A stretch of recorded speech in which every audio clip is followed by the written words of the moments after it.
Assalamualaikum warahmatullahi wabarakatuh. Bismillahirrahmanirrahim. Alhamdulillah rabbil alamin wassalatu wassalamu ala asyrafil anbiya'i wal mursalin sayyidina wa maulana Muhammad wa ala alihi wa sahbihi ajma'in. Subhanaka la ilma lana illa ma 'allamtana innaka antal alimul hakim. Wa la haula wa la quwwata illa billah al-'aliyyil 'azim. Rabbi shrah li sadri wa yassir li amri wa hlul 'uqdatam min lisani yafqahu qawli. قال الإمام العارف بالله وشيخ الطريقة ونفعنا بعلومه في الدارين آمين يا رب العالمين إلى أن قال. Berkata oleh muallif, wal imsaku 'anil mufattirati min at-ta'am wasyarab wal jima'i wal istimna'i bi mubasharatin wal istiqaati bil ikhtiyar. Baik. Membatalkan puasa itu apabila masuknya ain min a'yil dunya 'ala al-jawf. Maka sebab itu ibarat dia berkata al-imsak, menahan diri, anil mufattiran, daripada segala yang membatalkan puasa, minat ta'am wasyarab, daripada makan dan minum. Ini ghaliban dipanggil. Ghaliban itu begitu. Tetapi penumpuan yang kita nak tumpukan di mana? Pertama, dalam persoalan qada hajat. Yang kedua, dalam persoalan kita mandi. Yang ketiga, dalam persoalan kita memberus gigi. Baik. Kita ambil yang pertama tentang qada hajat. Sebab itu kata ulama, batal puasa apabila masuknya. Sebab itu al-fiqhu naqlun la aqlun. Agama kita ini berdasarkan kepada kepahaman alim ulama yang dinakalkan daripada Al-Quran dan Al-Hadis sebagai sumber nas. Maka agama bukan didasarkan kepada munasabah, patut sesuai, bukan. Sebab itu kalau kita kata patut sesuai, apa kena mengena dengan batalnya puasa apabila kita korek tek telinga dengan katambat? Kita bukan kenyang. Nah, ataupun batal puasa hanya dengan sekadar isap rokok. Nah, isap rokok boleh kenyang, isap rokok tak boleh. Tapi kenapa batalkan puasa? Ataupun batal puasa dengan hanya sekadar makan biji lenga, sim-sim. Tetapi ulama bila menetapkan ini bukan sebagai soal kenyang ataupun tidak. Ini amrun ta'abbudiyun dia panggil. Satu urusan dalam pengabdian kita kepada Allah yang dinakalkan daripada ulama. Sebab tu dia kata al-imsak, menahan diri anil mufattiran. Contoh dia buat dua, makan dan minum. Walhalnya dimaksudkan mufattirat ini adalah semua a'yanud dunia, ain dunia yang dimasukkan dalam al-jawf al-munfatih, rongga yang terbuka. Baik. Sebab tu dalam masalah puasa kita tak makan, kita tak minum, tapi kita rasa ralat sebab batalnya puasa, sebab ada sikit kesilapan sewaktu kita qada hajat. Seperti contoh, kita ambil qada hajat. Bila qada hajat, nah, kita ada halqatid dubur, skru pemotong najis. Nah, apabila kita qada hajat, najis yang dipotong tu tak habis. Bila kita remap, dia masuk balik. Dia masuk balik. Maka dengan masuk balik najis ni, dia terbit macam aiskrim Magnolia dia panggil. Akhirnya bila kita potong tak habis, dia masuk balik. Masuk tu membatalkan puasa sebab dia dah keluar. Begitu juga kalau orang yang diibtilakan dengan kena cacing. Cacing kerawit ke, cacing ramu ke, cacing keluar separuh badan, tengok alam dunia, tak syok, masuk balik. Nah, tak ada pasal-pasal batal puasa. Nah, tapi yang tu walidnya dalam qada hajat. Tak begitu juga. Nak ketika mana qada hajat, okey, tetapi sewaktu nak membasuh qada hajat, sama ada laki-laki ataupun perempuan, apabila percikan air dia qabul. Apabila dia basuh, masuk, batal puasa. Ataupun di bahagian dubur, bila dia basuh, dia remap, istilahnya dia teran. Maknanya, rembung dubur tu dia keluar. Dia basuh kena ayak, lepas tu dia masuk balik dalam, ayak masuk. Ini yang kita takut. Maka sebab itu ihtiyatnya, seboleh-bolehnya qadha hajat itu diusahakan sebelah malam sebelum sahur. Satu. Yang kedua,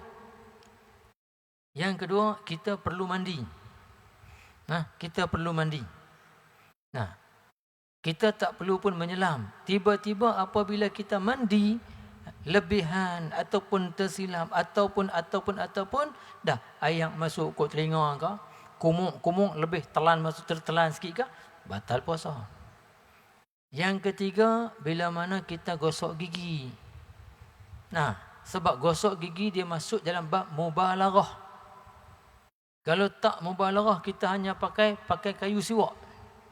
Sebab dalam gosok gigi itu ada ma'junil asnan, ubat gigi lah. Lepas tu terpaksa kita kumuk dengan lebih lah. Akhirnya ayak masuk. Jadi ini semua dikatakan amrun ta'abbud. Adakah dengan sekadar ayak yang sedikit itu masuk boleh mengenyangkan? Tak boleh mengenyangkan. Tetapi mesti ihtiyat supaya puasa tidak batal. Dan ulama ini alasan mereka. Tetapi zaman kita wallahu alam apakah masih wujud ataupun tidak. Membatalkan juga apabila masuknya a'yanud dunia, bukan a'yanul akhirah.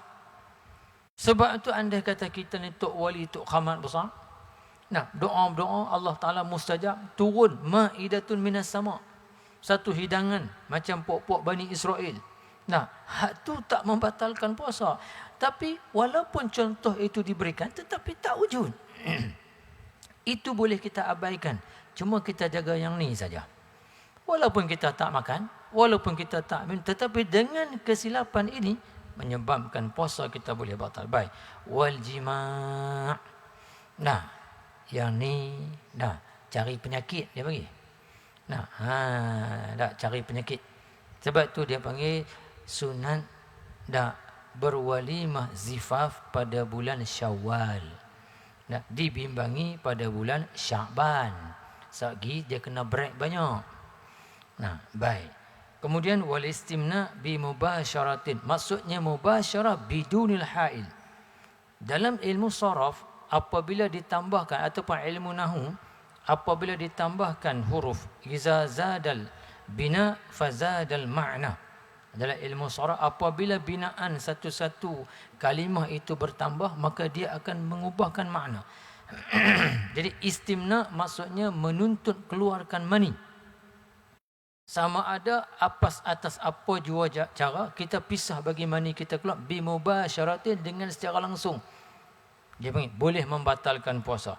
Yang terakhir walistiqaati bil ikhtiyar, begitu juga muntah dengan sengaja. Sengaja kita tahu kalau kita buat benda ni akan muntah. Berbeza dengan muntah yang dipaksa. Contoh perempuan baru hamil. Biasanya dia loya, dia muntah. Itu tak membatalkan puasa. Tapi kita tahu dah, kalau kita bau sejenis bauan, kita akan muntah. Kita pisah nak bau juga pasal nak masak.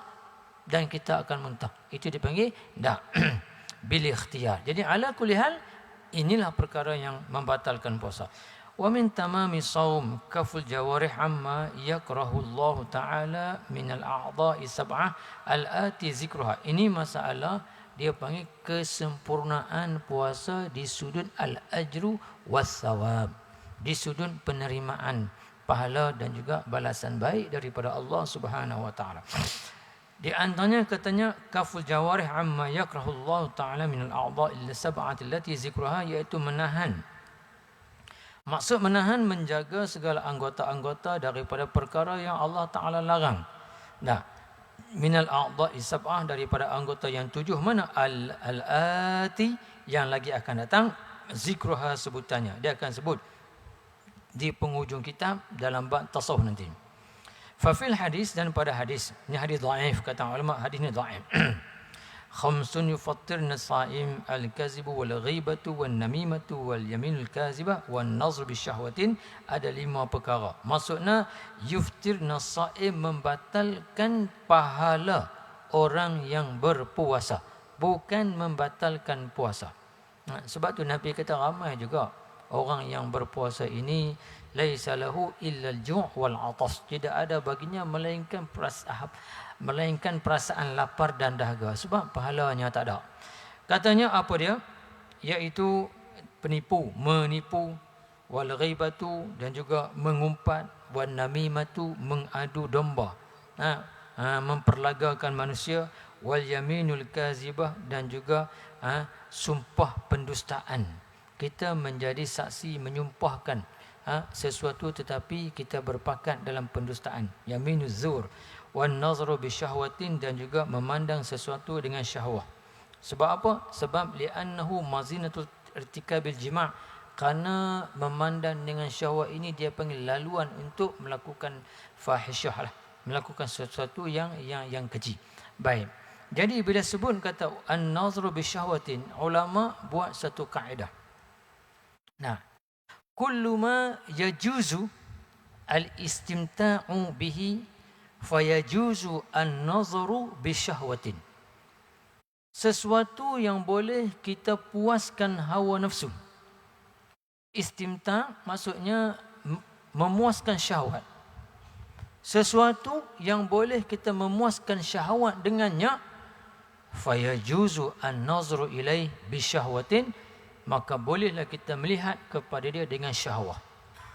Maka di sini mafhum mukhalafah daripada kawaid yang ulama beritahu. Sesuatu perkara yang tidak boleh kita puaskan hawa nafsu dengan dia, tiba-tiba kita tengok dengan syahwat, maka itu adalah haram, berdosa. Seperti contoh, tengok kucing, tiba-tiba naik syahwat, haram. Walaupun kucing. Tengok isteri, naik syahwat, harus, boleh, halal. Tengok suami, naik syahwah, boleh, halal. Tapi mana ada orang lagu tu nikah dah 40 tahun dah. Tak ada apa dah. Maka sebab tu kawaid dibuat oleh fuqaha. Jadi di sini dia beritahu an-nazaru bisyahwatin, memandang kepada sesuatu yang sawaranus syahwah, akan naik syahwat. Sebab itulah puasa ni sebenarnya jalanan untuk melemahkan syahwat yang tak elok. Itu sebenarnya. Baik. Kemudian katanya wa min tamami shaum, sebahagian daripada kesempurnaan puasa at-tahari iftari 'ala al-halal. Maksud tahari at-tahaqquq awil yakin. Kita yakin usaha untuk berbuka puasa dengan sesuatu yang halal. Wa 'adamul istiksari minal akli, dan tidak membanyakkan daripada makanan.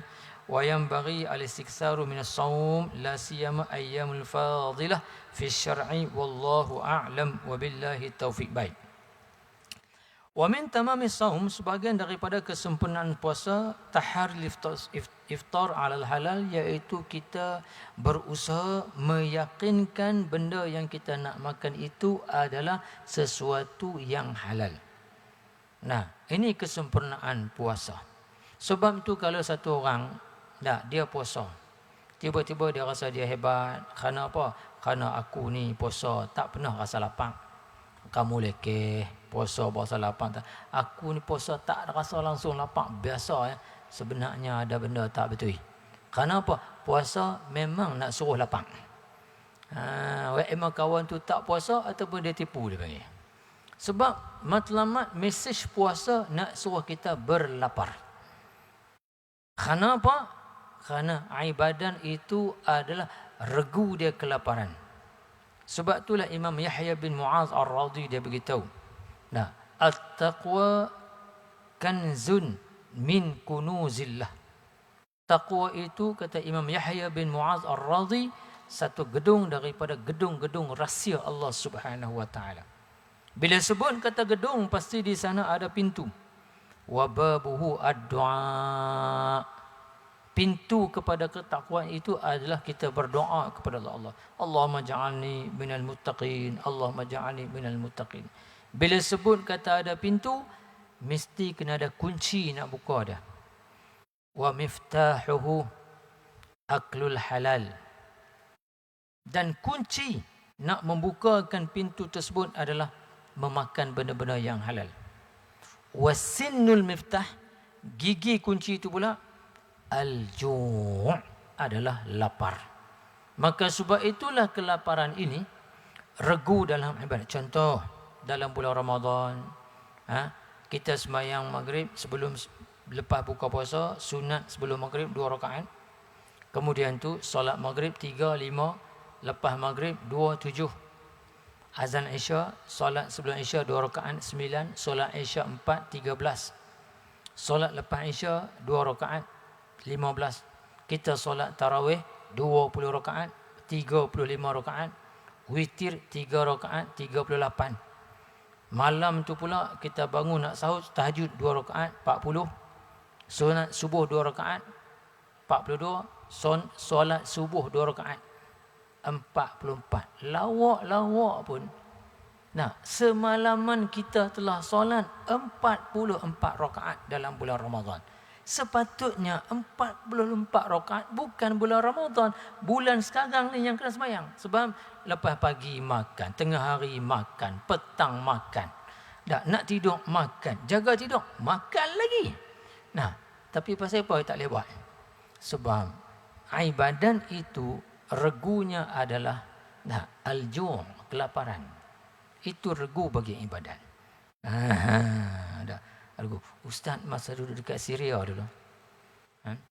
Waktu tu Perdana Menteri kita yang ketujuh ni, Tun Mahathir, dia baru bagi jawatan kepada mantan Pak Lah Badawi. Dia pergi buat lawatan ke Syria. Jadi masa buat perjumpaan pelajar ni, ada pelajar melawak sembang. Dia tanya, dia kata waktu tu baru letak jawatan, tak dapat tun Datuk Seri lagi. Pelajar gurau tanya Datuk Seri, tengok badan sihat, boleh pakai seluar jeans lagi, boleh pakai t-shirt lagi, apa petua-petua sikit nak bagi kat kami ni? Petua-petua nak bagi kat kami ni apa? Kesihatan lah. Sebagai Datuk Seri ni orang yang terlibat dengan medik, doktor sungguh. Dia kata, petua apa kita nak makan, kita makan. Takkan tak ada apa-apa. Dia kata, makan ni sebenarnya saya lah. Saya ni ikan saya tak makan. Saya pun tak tahu rasa isi ikan tu macam mana. Yang kedua, saya ingat saya duk makan ni, saya tak pernah rasa lagi nikmat kenyang tu macam mana. Hak ni Tok Guru Tesoh pun kalah. Dia makan, dia tak pernah kenyang.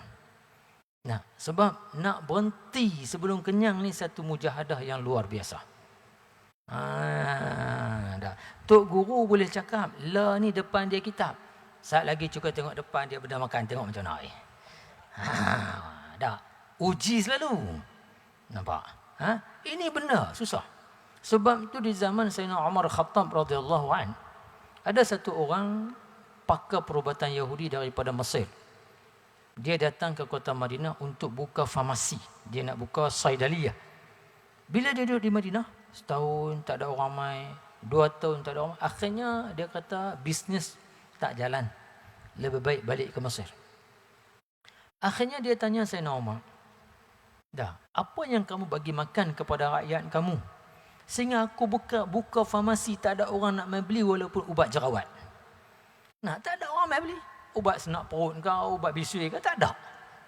Kata oleh Sayyidina Umar, nahnu qaumun ma akalna illa al-ju' wa iza akalna lam nashba'.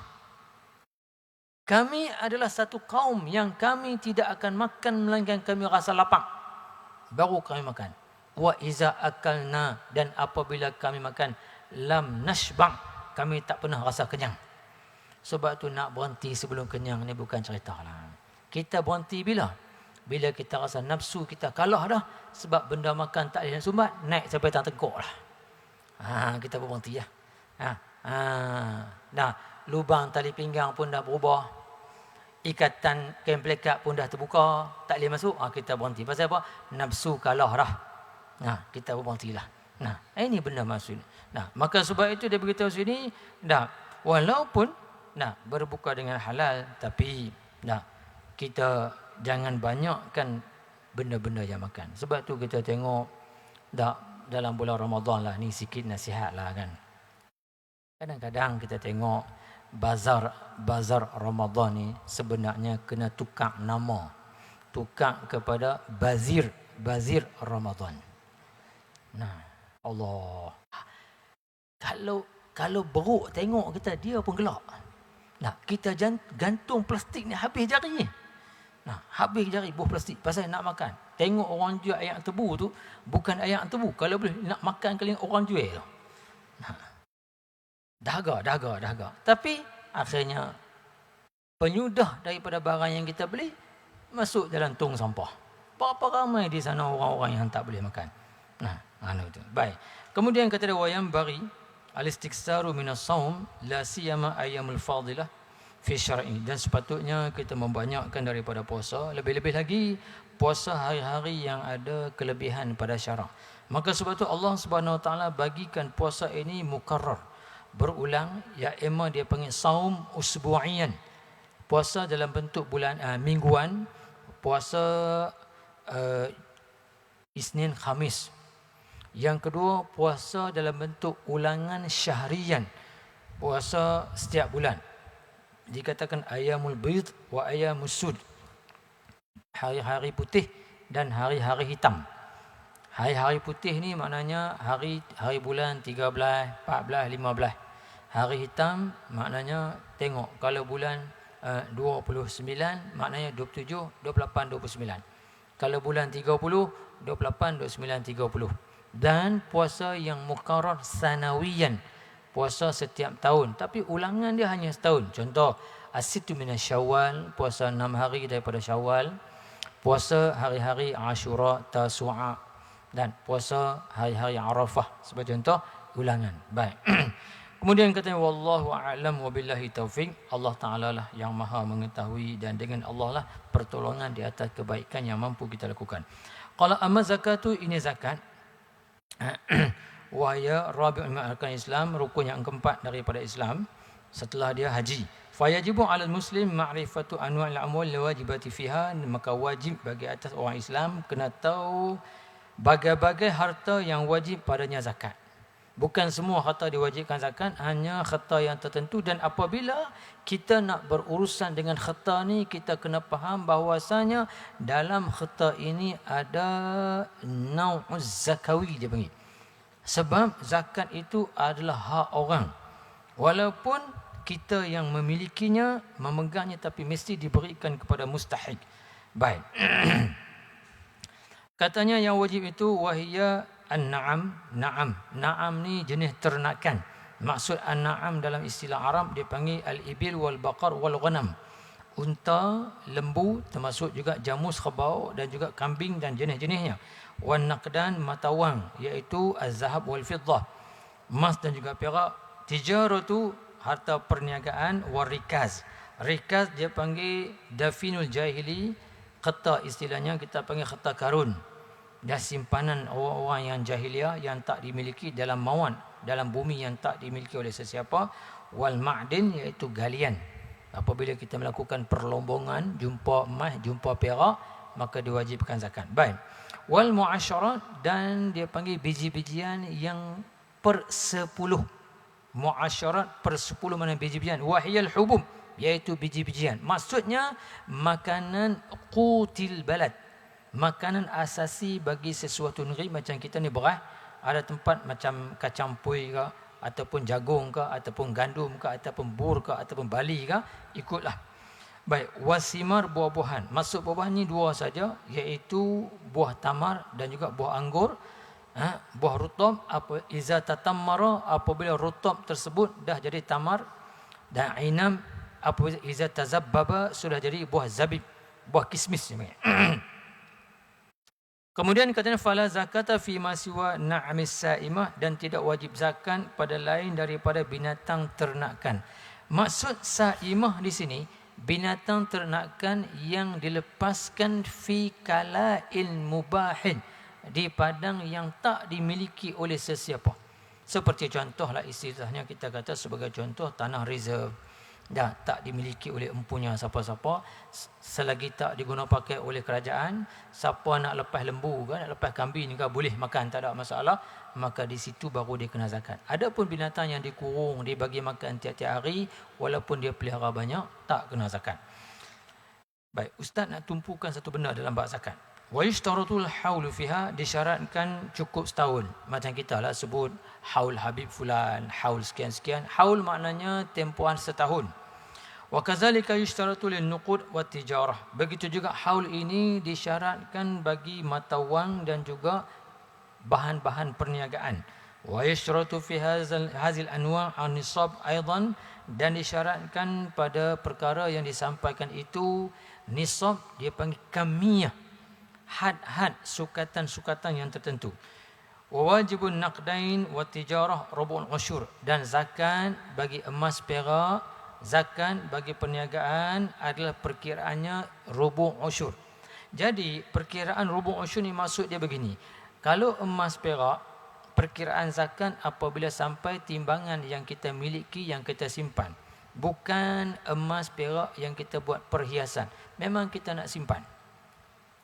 Wajibnya adalah 85 gram. Maka 85 gram ini apabila kita memiliki emas perak, kita timbang. Jadi emas sahaja 85 gram, perak Ustaz tak ingat berapa gram. 85 gram dipernilaikan dengan pasaran. Seperti contoh, 85 gram ini adalah RM12,000. Maka harta perniagaan yang melebihi tutup hujung tahun diperkirakan lebih RM12,000, barulah dikenakan zakat. Zakat rubu' usyur maksudnya 1/4 daripada 1/10. Nah, 1/4. Seperti contohlah, kalau kita buat contoh mudah nak bagi faham, kita letak RM10,000. RM10,000 kalau 1/10 adalah RM1,000. Baik, RM1,000 dibagi 4. Maksudnya RM250. Jadi maknanya apabila perniagaan ataupun emas yang disimpan cukup had zakat, hanya daripada RM10,000 dikatakan hanya RM250 saja zakatnya. Maka sebab itu zakat ini adalah al-istismar. Zakat adalah penghasilan harta, bukan pengurangan. Bukan pengurangan. Ustaz ada satu cerita dalam bab zakat lah. Satu cerita, satu orang hamba Allah, dia mai pondok, dia sembang. Dia kata, saya ni banyak masalah. Akhirnya saya nak cuba, nak try, nak tengok. Tapi hati saya berasa macam kita pergi nak cuba. Saya usahakan bah. Tapi Ustaz, bah mana kena zakat? Cuma saya nak transfer kepada zakat simpanan. Hasil daripada perniagaan tiket bah apa semua ni, saya simpan. Jadi saya nak guna pakai sebagai zakat simpanan. Jadi dia kata, saya letakkan target 2-3 buah bah ni. Yang ni saya nak jadikan dia perniagaan yang berzakat. Tapi yang ni biasalah, sebab lama dah saya tak pernah keluar zakat. Jadi dia letakkan ada 2-3 buah bah. Bah ini dia katakan bas patuh syariat. Maknanya kalau naik, dia suruh kaunter, dia pastikan kalau laki-laki duduk sebelah tu mesti mahram. Kalau bukan mahram, walaupun tiket number sama, tukar ejeh bagi duduk. Dan waktu solat, berhenti solat, ada TV, ada radio, gunakan untuk kebaikan, nak Al-Quran ke, ceramah ke. Dia kata ternyata kebenaran Allah, sehingga saya malu apabila saya keluar zakat. Bah ni Ustaz, yang pertama sekali, setahun 2 tahun saya beroperasi, tak pernah sekali kena saman. Walau speed trap, walau apa, tak pernah. Yang kedua, saya heran Ustaz, minyak hitam ni biasanya dia ada nombor dia, berapa ribu kena tukar. Tapi bila saya niat nak keluar zakat, pergi cek bila cukup angka tentu, minyak hitam masih elok, tak kotor lagi. Yang ketiganya Ustaz, bah ni tak pernah berlaku kok kemalangan ke, cermin nak pecah, tak pernah. Sejak daripada itulah saya malu kalau orang ni hanya keluar zakat sahaja, tak bagi derma, saya tak tahulah Ustaz. Dan Allah Ta'ala minta teramat sedikit daripada apa yang Allah Ta'ala bagi. Ini benda. Maka sebab tu apa benda yang Ustaz nak bincang di sini sebenarnya? Bila kita sebut pasal zakat, satu kelemahan kita orang-orang ilmuwan Islam ni. Nah, kita yang tahu tentang hukum halal dan haram, tetapi apabila kita rasa kita jadi ustaz, kita jadi ustazah, kita kurang nak berbisnes. Sebab itu, apabila orang Islam kurang nak berbisnes, macam mana kita nak bantu agama kita? Yang menjadi permasalahan sekarang, orang-orang yang soleh tak nak berbisnes. Dan orang-orang yang berbisnes pula tak mau pula nak jadi soleh. Maka di mana agama kita nak bergantung harap? Siapa nak support agama kita? Ini. Maka sebab itulah ilmuwan agama kita sepatutnya targhibkan supaya kita orang-orang agama ni kena berbisnes, kena berniaga. Kena berniaga. Sebab apa? Kekuatan pada hari ini adalah kekuatan ekonomi. Kalau ekonomi kita rebah, kita akan rebah. Sebab tu bila mari sini, baru ni Ketua Pegawai Eksekutif Zakat Kedah buat mengaduhai. Dia kata, Ustaz, macam mana nak buat ni? Zakat padi ni semakin susut daripada 4 juta, tinggal 3 juta, daripada 3 juta, tinggal kurang-kurang, lama-lama pakai tak ada. Saya Ustaz tanya dia pasal apa? Dia kata sebabnya orang kampung dah sewa tanah kepada orang bukan Islam. Sebab orang bukan Islam sewa tanah mahal. Bagi sewa tanah pada orang Islam sewa murah. Lepas tu zakat lagi nak bagi, mana boleh dia kata. Ini. Maka sebab itu kita kena begitu, zakat suatu penyuburan, bukan zakat suatu penindasan. Zakat yakin suatu penyuburan. Maka sebab itulah rubu' usyur bukan sesuatu yang membebankan. Wa wajibun min hububi wasimar in suqiyat bi mu'natin nisful usyur. Dan sekiranya dan wajiblah biji-bijian dan buah-buahan jika disiram dengan menggunakan perbelanjaan iaitu nisfu usyur, setengah daripada 1/10.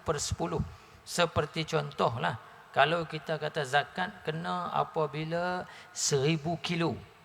Contoh 1000 kilo kena keluarkan 100 kilo.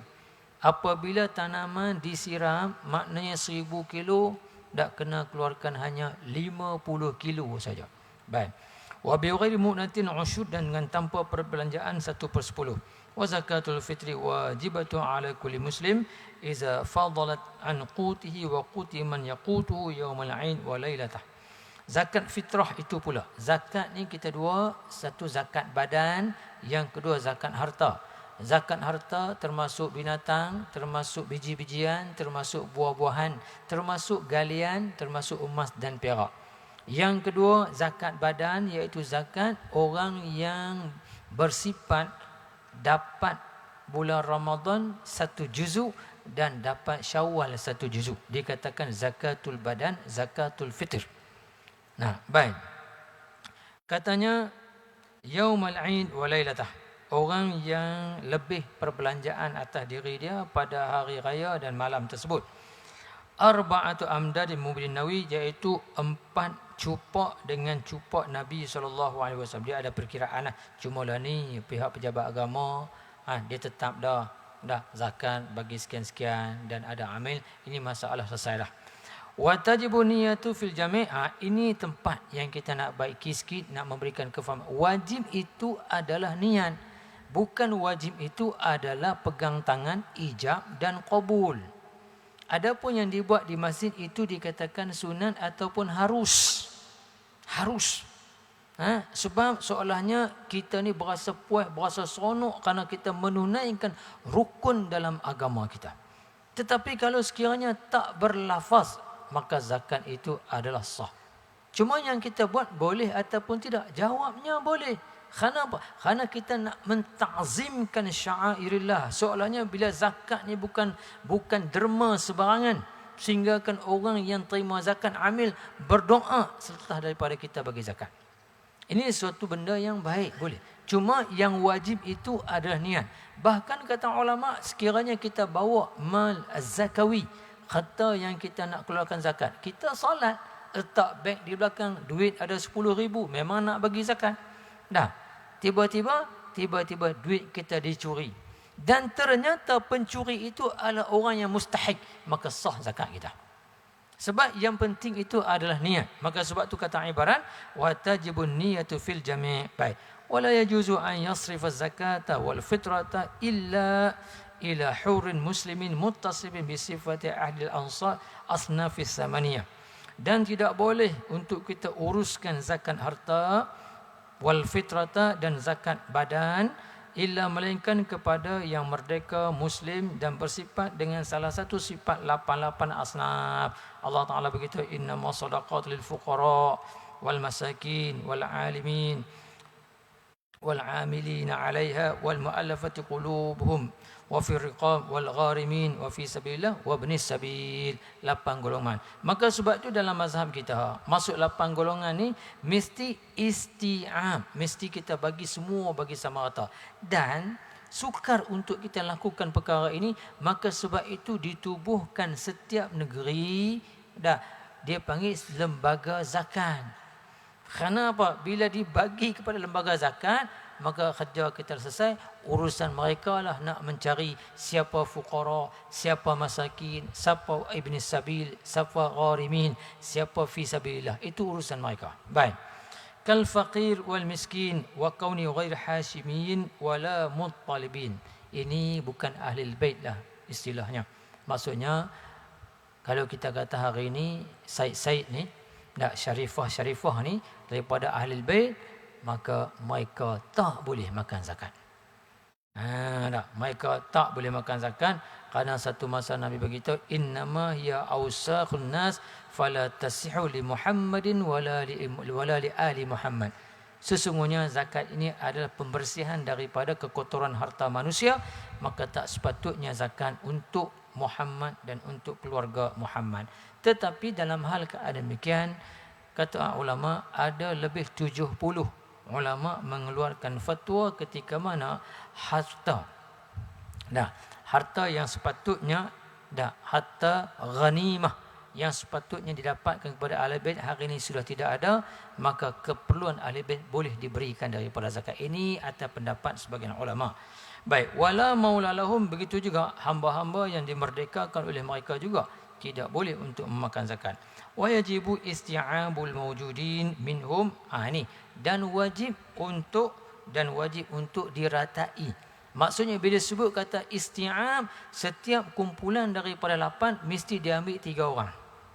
Sebab tu ibarat Allah Taala beritahu, sadaqatu lil fuqara jama' wal masakin jama'. Aqallul jam'i salasah. Sekurang-kurang jamak tu 3. Maknanya kalau kita kena keluar zakat RM1,000, mesti kena bagi puak yang 8. Bila puak yang 8 ni tak ada, tengok puak mana yang ada. Kalau ada hanya 3 puak saja, maka satu puak 3 orang, satu lagi bagi 4 orang, maka habislah RM1,000 tu. Jadi untuk kita sendiri yang buat, kadang-kadang agak sukar. Maka sebab itu ditubuhkan lembaga zakat bagi setiap negeri. Maka tugasan pihak inilah yang akan menyelesaikan masalah ummah. Baik, bila habis bab zakat tu, sebelum masuk bab haji, perkara yang Ustaz nak kongsikan di sini adalah satu kelemahan kita lah, khususnya ilmuwan kita ni, kita kurang bercakap soal-soal ekonomi. Menyebabkan sebenarnya membiarkan orang yang bukan Islam kaya di dalam negara Islam, ini adalah sesuatu yang mendatangkan mudarat kepada orang Islam. Maka sebab itu kita perlu menggalakkan orang-orang kita berniaga, keluarkan produk-produk Islam. Sebab zakat adalah unsur toleransi. Apabila ulama tidak menggalakkan orang berniaga, bahkan memandang ahli perniagaan dengan pandangan yang menggerunkan, jangan bisnes, nanti harta syubhat, nanti banyak hisab, itu dunia, menyebabkan kita akan jauh tertinggal di belakang. Maka sebab itulah kita orang agamawan mesti membakarkan kembali api-api perniagaan supaya orang kita minat untuk berniaga. Maka sebab itulah toleransi paling hebat bagi perniagaan adalah diwajibkan sedekah, yang sedekah itu dinamakan zakat. Zakat. Sebab itulah dengan adanya perniagaan ini maka lahirlah usahawan Islam sebagai contoh. Nah, sampai kita maaflah kan, kadang-kadang kita nak minum air mineral pun bukan produk Muslim. Kadang-kadang kita bangun pagi nak gosok gigi pun, nak selawat, nak jawab azan, bukan produk Muslim. Jadi kita cuai dia panggil. Nah, kita cuai. Maka sebab itu kita perlu memberikan sokongan. Nah, walaupun mahal, mungkin material dia susah, tapi terpaksa kita bantu. Sebab dalam agama kita, agama bila sebut rukun dia zakat, simbolik bagi agama itu adalah menggalakkan agamawan untuk berbisnes. Seolahnya kamu agamawan jangan biarkan ummah ini menjadi susah. Kamu agamawan mesti membakarkan api perniagaan supaya umat Islam menguasai ekonomi. Baik, habis tu kemudian kata amal haju fa huwa khamisul arkanil Islam fa huwa fardun ala kulli muslim mukallafin hurin wa kadzalika al umratu fil umri marrah. Kemudian katanya haji ini pula yang terakhir daripada rukun Islam ini, iaitu fardu di atas tiap-tiap orang Islam yang mukallaf, yang merdeka. Begitu juga umrah, tetapi dalam seumur hanya sekali sahaja. Bisyartul istita'ati, dengan syarat kemampuan. Wahya, apa itu istita'ah? An yamlika ma yahtaju ilaihi fi safarihi ilal haji zahaban wa iyaban. Bahawa dia memiliki keperluan untuk bermusafir menunaikan haji, pergi dan pulang. Wa nafaqata man talzamuhu nafaqatu, dan juga perbelanjaan mereka yang wajib perbelanjaannya ke atas mereka itu ila ruju'ihi, dalam tempohan sampai kepulangannya. Jadi ini semua kita cukup. Dan ini semua kita faham. Cuma biasanya orang Melayu akan memberikan satu alasan saja. Pasal apa tak buat haji? Allah, tak sampai seru. Katanya tak sampai seru. Apakah nak sampai seru kena ambil speaker sakup atas kepala? Baru nak sampai seru. Kita sendiri tidak menggalakkan. Maka sebab itu kenapa orang boleh kumpulkan duit nak beli handphone, beli motor, beli kereta, beli itu, beli ini. Kenapa tak dikumpulkan duit beli haji, pergi haji? Kenapa? Apabila kita pergi haji dalam usia kita yang masih muda, masih banyak perancangan-perancangan hidup yang perlu kita berdoa kepada Allah Subhanahu wa taala. Yang mesti kita kena minta kepada Allah Subhanahu wa taala. Maka haji ni kesimpulan dia adalah diletakkan syarat istita'ah. Maka istita'ah inilah yang jarang dikupas sehingga manusia merasai kita semua termasuk dalam kumpulan mustati'in, kumpulan orang yang mampu. Apabila diletakkan istita'ah, akhirnya kita tak pernah kumpulkan duit. Kita rasa haji ni ibadat orang tua-tua, ibadat orang pencen-pencen, ibadat atuk-atuk, nenek-nenek. Maka kita juga menunggu seusia sebegitu untuk menunaikan haji. Sedangkan ini suatu kefahaman yang tak betul. Baik. Jadi kita kena buka balik supaya menggalakkan orang menabung walaupun sikit sebagai azam di hati dia. Kata, ya Allah, hari ini saya mampu simpan sebulan RM20, sebulan RM100. Simpanan ini tak lain tak bukan untuk haji. Ya Allah, berkatkanlah simpanan ini supaya saya mampu untuk menunaikan haji. Baik. A'malul haji salah satu asyai, perbuatan-perbuatan yang dilakukan dalam haji itu ada 3. Arkanun wa wajibatun wa sunanun. Rukun haji iaitu ma la yatimul haji biduni, benda yang haji tak akan jadi melainkan dengan rukun. Wa wajiban, iaitu perkara-perkara yang wajib, dan dia ni ma yujbaru tarkuha bidamin, dan dijabarkan, ditampal ataupun di cover kalau kita tak boleh buat dengan dam. Baik. Wa sunanun, dan sunat-sunat haji dia panggil ma la yajibu fi tarkiha syai', perkara yang tak akan wajib didenda apabila kita tak buat dia sesuatu. Allahumma illa tafutu fadail, dia hanya menghilangkan kelebihan-kelebihan saja. Katanya fa arkanu khamsatun, dan rukun haji itu ada 5. Ihram ma'ruf. Ihram maksudnya niat untuk masuk melakukan ibadat haji. Cuma kita faham ihram berpakaian putih. Nah, maksudnya kalau kita berpakaian putih, berselepang, tapi kalau kita tak niat, tak jadi. Dia mesti kena niat. Baik. Kemudian apa dia ihram ditafsirkan wahwa niyatud dukhul fil haji awil umrah, iaitu niat untuk kita masuk menunaikan haji ataupun menunaikan umrah. Wa istahabu an yaqula, dan disunatkan bahawa dia berkata. Sebab itu at-talaffuz biha sunnatun. Berlafaz dengan niat itu adalah sunat.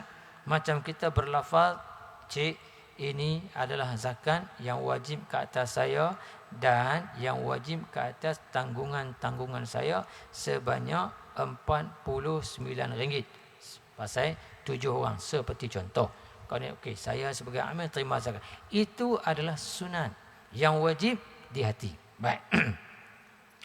Kemudian kata dia ma'azalika nawaitul hajja awil umrata wa ahramtu bihi lillahi ta'ala.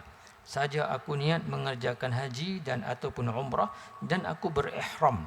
Ya, berihram dia panggil bersuci diri daripada perkara yang haram dengan haji ataupun umrah lillahi ta'ala, semata-mata kerana Allah. Baik. Wala yasihul ihram bil haji illa fi ashhurih. Tak sah kita nak berihram dengan haji melainkan dalam bulan-bulan dia saja, iaitu Syawal wa Zulqa'dah wa Ashr Zulhijjah. Syawal, Zulqa'dah dan 10 Zulhijjah. Maksud 10 tu adalah 9 saja hari yang ke-10. Sebab 10 Zulhijjah apabila naik matahari, naik fajar, habislah waktu niat ihram. Tak boleh lah, habislah. Baik. Wa akhiruha tulu'ul fajr lailatan nahar, dan akhir masa bagi niat tersebut adalah naiknya fajar pada malam raya. Wa baqil arkan, dan tinggal lagi sekali rukun itu al-wuquf bi Arafah, iaitu wukuf di Arafah. Wa tawaful ifadah, dan tawaf fardu.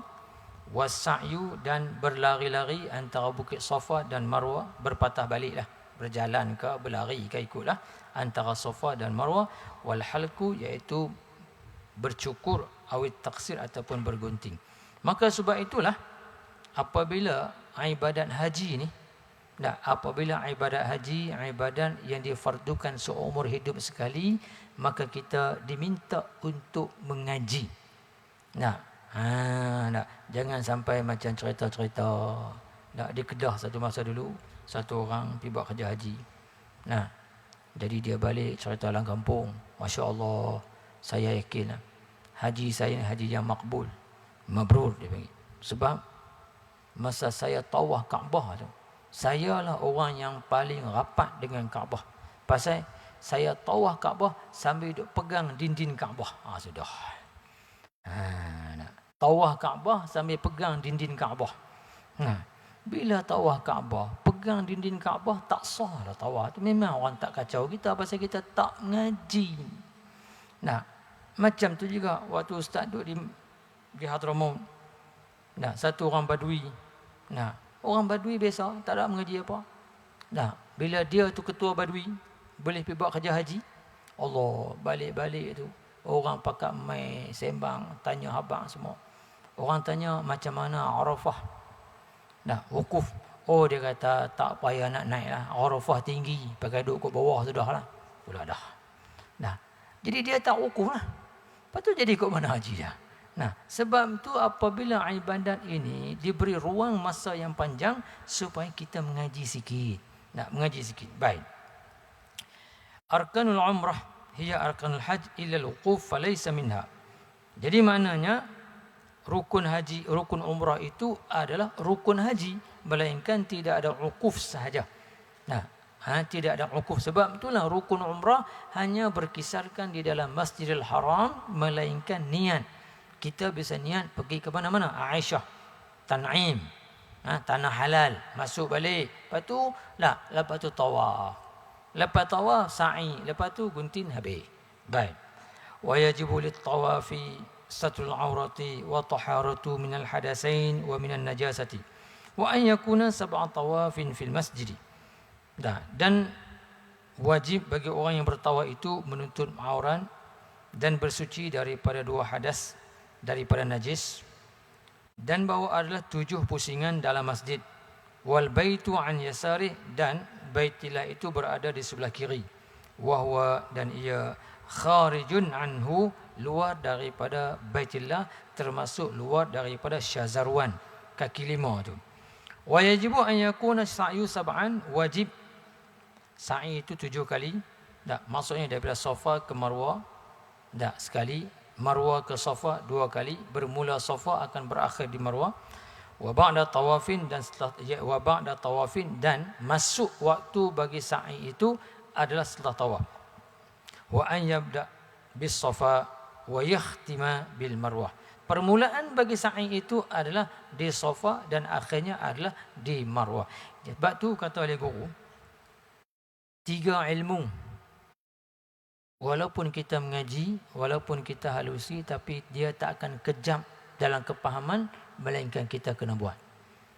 Mana? Yang pertama, ilmu haji.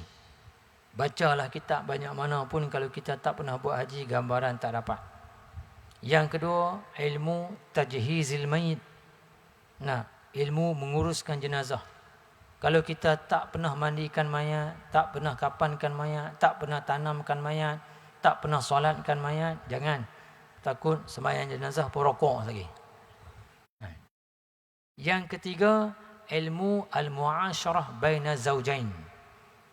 Ilmu hubungan suami isteri. Bacalah kitab apa pun, hukum jima' ke apa semua.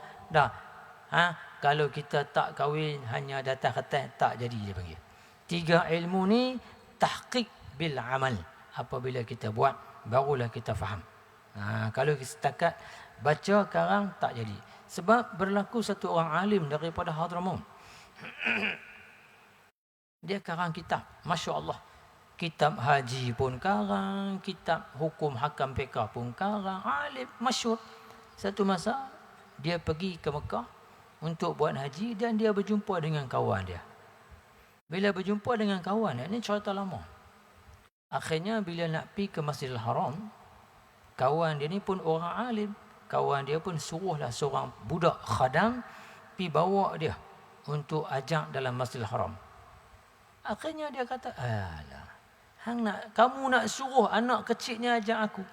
Sedangkan aku karang kitab. Aku tak perlu. Kuntu mustaghniyan anhu, aku tak perlu budak ni. Tapi tak apalah, kalau kamu tak perlu pun mungkin dia akan tolong kamu. Pegang slipper ke, pegang kitab ke, dia tolong. Akhirnya, jalanlah 2 orang ni masuk dalam Masjidil Haram. Bila sampai saja Masjidil Haram, Tok Alim ni pun betul serabah elok-elok, bawa keluar kayu siwak, betul jubah, Allahu Akbar. Sebelum habis Allahu Akbar, budak di tepuk belakang, Syekh, ni kalau masjid kampung Enta, bolehlah sembahyang sunat atas masjid.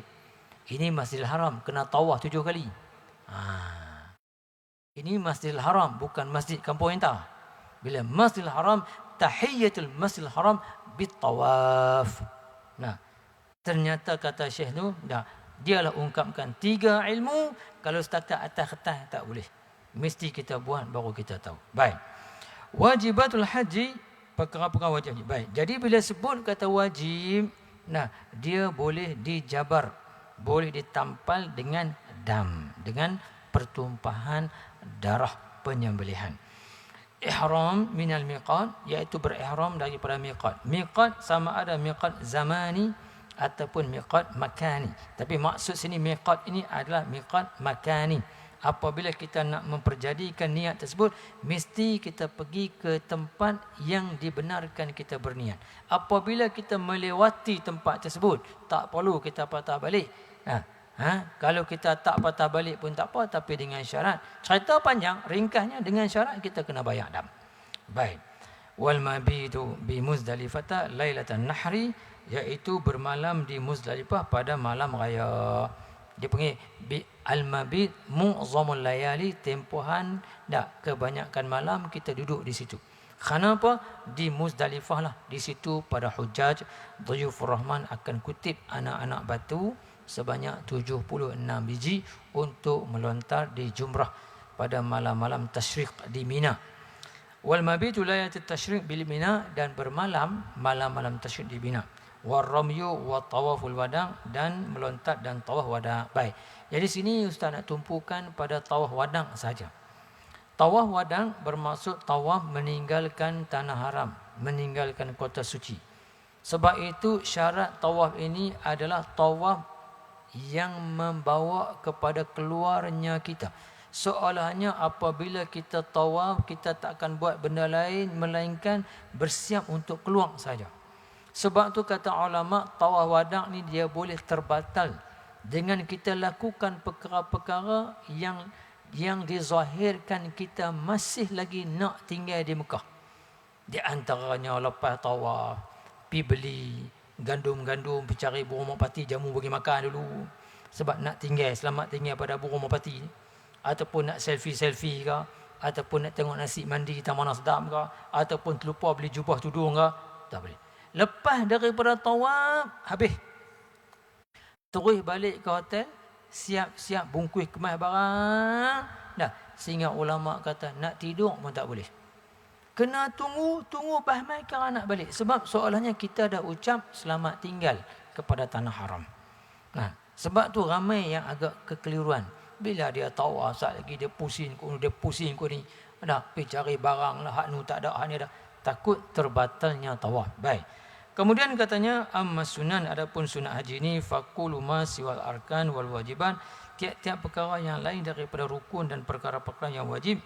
Faman taraka ruknan lam yasih hajju, siapa yang tinggal rukun maka haji dia tidak sah. Nah, dah, haji dia tidak sah. Nah. Jadi dua tinggal rukun ni. Yang pertama, haji dikatakan la tanaqid. Contoh apabila dia meninggalkan niat. Apabila dia meninggalkan niat haji, seperti contoh, niat haji akan berakhir sebelum daripada naik fajar malam raya. Dia duduk dah di Mekah. Dia pakai ihram dah. Tiba-tiba dia tak niat haji. Maka haji tak jadi. Haji dia tak jadi. Bila haji tak jadi, tak payah buat haji. Nampak je lah. Balik tidur di hotel, makan Indomie lah. Nah, tapi kalau sekiranya dia dah niat, niat haji, tiba-tiba orang ke Arafah, dia kena pikul lain. Nah, ikutlah, menyebabkan dia terluput wukuf di Arafah. Haji dikatakan tidak sah dan tidak jadi. Tetapi apa yang perlu dia buat? Dia mesti meneruskan kerja-kerja haji. Ini pelik sikit. Maknanya tawaf dia kena buat. Semua rukun wajib, semua dia kena buat sampai tahlul. Cuma denda di atas dia, mesti dia kena qadha fauran sana qadim. Mesti dia kena qadha dengan segera. Itu dia.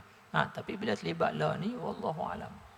Kalau kita daftar la ni, kadang-kadang dalam tarikh tu 200 tahun baru boleh pergi. Tabung haji kata dah pada tahun 2000 dah 80 baru boleh pergi. Sudah. Waktu tu kita kata hidup ke mati tak tahulah. Baik. Wala yahillu min ihrami hatta ya'ti bi, dan dia tidak boleh berihram daripada ihram dia, bertahallul. Wala yahillu, dan tidak boleh bertahallul daripada ihram hatta ya'ti bihi, sehingga dia melakukan semua rukun dan wajib-wajib tersebut. Wala yajburuhu damun wala ghaib, dan juga tak boleh nak menampung, nak menggantikan rukun itu dengan dam ataupun lainnya. Baik. Kemudian katanya wasala satu minal arkan la tafutuhu madama hayyan wa hiya tawaf was-sa'yu wal halqu wa man taraka syai'an minal wajiban sahha hajjuhu wa lazimahu dam wa alayhi ismun in lam yu'zar wa man taraka syai'an minas sunan fala syai'a alayhi walakin tafutu fadilatu. 3 rukun wasala satu minal arkan, dan 3 daripada rukun haji la tafutu madama hayyan, tidak akan luput selama dia hidup. Maksudnya tak luput ini, maksudnya dia sentiasa berada dalam pantangan ihram selama dia hidup. Apa dia? At-tawaf, as-sa'yu wal halqu. Sebab tawaf dan juga sa'i dan juga bercukur tidak diikatkan dengan masa seperti mana wukuf. Wukuf diikat dengan masa. Selepas daripada wukuf, barulah berlaku rukun-rukun seterusnya. Mana? Nak tawaf ke? Nak sa'i ke? Nak bercukong ke? Baru berlaku. Jadi apabila dia wukuf, tiba-tiba dia tak nak tawaf lagi, dia tak nak sa'i lagi, dia tak nak cukong, maka dia ni dikekalkan dalam keadaan berpantangan. Itu sahaja. Sampai bila? Sampai bila-bila dia boleh buat. Tapi duduk dalam keadaan selepang lagi tu. Dah. Macam Tok Sami seumur hidup tu. Hak nu tak boleh, hak ni tu. Maka sebab pakaian itu sebagai satu perlambangan dalam pemantangan dia panggil. Baik. Dia kata 13 at-tawaf was-sa'yu dan juga sa'i wal halaqu dan bercukur ataupun izalatus sya'ab ataupun taqsir. Wa man taraka syai'an minal wajiban sahha hajjuh. Sesiapa yang meninggalkan sebahagian daripada perkara-perkara yang wajib itu, hajinya sah. Wa lazimahu dam, tetapi dia mesti kena bayar denda. Maksud dam ni penyembelihan. Wa alaihi ismun, dan dia ni berdosa sebab ini peraturan dia langgang. In lam yu'zar, sekiranya dia tidak diuzurkan. Adapun kalau diuzurkan itu min babil akhir, satu bab yang lain. Wa man taraka syai'an minas sunani, dan sesiapa yang meninggalkan satu saja daripada sunat fala syai'a alaih, maka dia tidak dikenakan apa-apa. La dam wala syai'. Walakin tafutuhul fadilatu, luputlah akannya oleh fadilat, oleh kelebihan-kelebihan lah. Baik. Wa yahrumu, ini masalah yang yang terakhir dalam bab kita ni, dalam bab fiqh, pantangan dalam waktu haji. Wa yahrumu satru ra'si raji wa wajhil mar'ati muhrimaini au ba'dihima, dan haram oleh menutup kepala lelaki ataupun muka bagi perempuan yang berihram, kedua-duanya lelaki dan perempuan, au ba'dihha, ataupun sebahagian kepala ataupun sebahagian muka. Seperti contoh, satu orang apabila perempuan, muka dia kalau dia buka, orang tengok dengan segak, mungkin mendatangkan fitnah, maka agama kata nak tutup muka tetap tak boleh. Kalau gitu dia kena tutup dalam bentuk subulan. Kalau kita tengok orang putih lah, dia kahwin, dia pakai topi bulat tu, lepas tu dia buat turun kain. Dah. Mata perempuan kalau nak tutup juga, dia boleh buat lagu tu. Kalau nak, dah.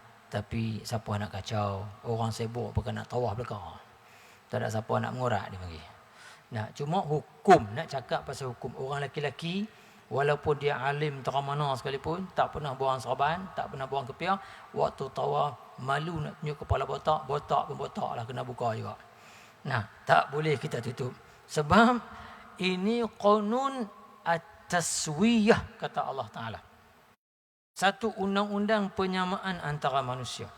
Maka sebab itulah ulama kata satu-satunya tempat al-ikhtilat, percampuran yang tidak ada, yang tidak boleh diberikan orang panggil kelonggaran, maksud tak dapat tidak dan dimaafkan, adalah ketika mana dalam tawaf dalam Masjidil Haram. Sebab tak boleh buat masa pukul sekian-sekian orang lelaki yang tawaf, lepas tu perempuan pula tak boleh. Maka bila berlaku ikhtilat, syarak nak sekat benda ni, dia mari satu undang. Dia kata haram dan tidak sah orang-orang yang berihram mengakad nikah. Soalan satu cegahan. Sebab ta'ziman lima huwa fihi. Kenapa? Kerana mesti menumpukan dengan penuh keagungan sekarang ni urusan apa yang dia sedang lakukan. Ini bukan soal nak ambil berkat, nak akad nikah depan Kaabah, bukan. Ini penumpuan apa ibadat yang sedang kita lakukan. Baik. Kemudian katanya wa izalatu zufri wasy'ari, dan membuang kuku ataupun dan juga rambut. Kalau satu kuku fidyah secupak, dua cupak, tiga seekor kambing. Rambut begitu juga. Selai rambut, dua helai rambut, cupak-cupak, kemudian tu tiga helai seekor kambing. Wa dahnu sya'ir ra'si wal lihyati, dan meminyakkan, dia panggil minyak rambut di kepala dan juga janggut ataupun jambang di muka. Wa tatayyibu jami'il badan, dan juga memakai wangi-wangian di badan. Termasuk juga as-saub, cuma sikit perbezaan. Ni tumpuan. Jadi sebelum daripada kita dah selera, dah mandi, dah apa semua dah selepang apa semua, kemudian tu dah semayang semua, kita pun nak niat ihram. Sebelum kita niat ihram, kita pakai minyak wangi. Pakai wangi, kita pun nawaitul hajja wa ahramtu bihi lillahi ta'ala. Boleh ataupun tidak? Jawabnya boleh. Sebab wangian itu mendahului ihram. Tetapi pasti untuk diingatkan, bila mana kita buka pakaian tadi, nak mandi, awas. Kita pakai balik, siap. Kena cari kain ihram yang tak ada wangi-wangian. Faham? Kena cari balik kain ihram yang tidak ada wangi-wangian. Sebab ketika itu niat ihram telah mendahului wangian tersebut. Itu dia. Baik. Kemudian katanya, wa yahrumu aqdu nikah, dan haram oleh akad nikah. Wala yanaqid, bahkan kalau akad juga tak jadi, dia panggil. Tak jadi. Maka sebab itu kenapa? Sepatutnya kena bagi bolehlah akad nikah dalam ihram. Tidakkah boleh berkat? Boleh anak berkat? Boleh bilik berkat? Nampak? Tak boleh. Sebab fuqaha kata ta'ziman lima huwa fi. Kita mesti mengagungkan apa urusan yang sedang kita lakukan. Tumpukan bagi selesai urusan haji dulu. Baik. Wal jima'u wa muqaddimatuhu, dan juga persetubuhan dan juga muqaddimah bagi persetubuhan. Ni, peringat, pi haji, dah buat kerja haji, pasal apa? Menikah kemarin, lepas tu pi haji. Takut bahaya lah panggil. Accident benda lain tak apa. Wa itlafu kulli haiwan, dan juga membunuh binatang-binatang barri, binatang daratan, wahsyin, makul, binatang daratan liar yang dimakan. Ini cerita zaman dulu. Zaman lah tak ada dah. Cuma apa yang nak Nabi kita di sini satu saja. Takkan kita nak memburu kaldai, nak memburu rusa, kijang, pelanduk, tak ada. Tapi satu yang ada, dua yang ada. Yang pertama, burung merpati. Jangan kita tangkap. Yang kedua, terkadang ada musim-musim tertentu dalam kota Mekah akan didatangi oleh belalang juta. Belalang akan mai banyak. Bila belalang ni, bila kita tangkap, kita buang ketih, kita bunuh, siap kita. Nampak? Jadi maknanya kena berhati-hati sebab ini benda masih berlaku. Yang lain nak berburu kijang ke, pelanduk ke, rusa ke, tak ada. Maka sebab itu yang ni masih ada, tumpukan yang ni saja. Baik. Wal mar'atu karajuli fil muharramat. Hukum bagi perempuan adalah seperti lelaki pada perkara-perkara yang diharamkan. Jadi ala kulli hal, habislah kita dalam bab fiqh. Cuma malam ni kita ada penghujung sikit secara ringkaslah. Sebab macam ustaz begitulah, orang lain nak boleh khatam kitab ni mengaji 2-3 bulan, 40 hari. Kita sehari je mengaji.